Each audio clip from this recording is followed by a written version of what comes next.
ଗୋଟେ ଗପ କବି ଯଦୁମଣି ଲେଖିଥିଲେ। ଗୋଟେ ଗପ ରଜା କହିଲେ ଗୋଟେ କବି ଯଦୁମଣି ଗୋଟେ ଗପ ଦେଲା ଲେଖିକି। ଗପ ଯଦୁମଣି ରଜା କହିଲେ ଗୋଟେ ଲେଖିକି ଗୋଟେ ଗପ ଲେଖା। ଗପ ଗୋଟେ ମନକୁ ପାଇଗଲା, ଖୁସି ହେଇଗଲେ ରଜା। ରଜା ଖୁସି ହେଇଯାଇକି ଗୋଟେ ଦେଲେ ତାକୁ ପୁରସ୍କାର, ଗୋଟେ ଜମି ଦେଲେ। ଜମି ଦେଇଛନ୍ତି, ଗୋଟେ ଜମି ଦେଲା। କବି ଯଦୁମଣି ଦେଖିଲା ଯେ ଜମିଟାକୁ ଦେଇକି ସେ ଗୋଟେ ଗୀତ ଲେଖିଛନ୍ତି। କବି ଯଦୁମଣି,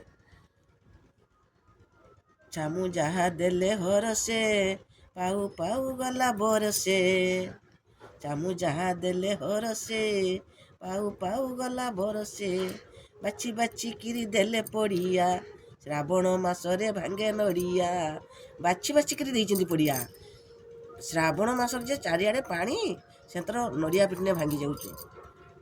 ଶ୍ରାବଣ ମାସରେ ଭାଙ୍ଗେ ନଡ଼ିଆ, ବାଛି ବାଛି କିରି ଦେଲେ ପଡ଼ିଆ। ହେମନ୍ତ ଭୂଇଁ ଚାକୁଣ୍ଡା ବୁଣିଲେ ଉଠଇ ନାହିଁ। ଏତିକି।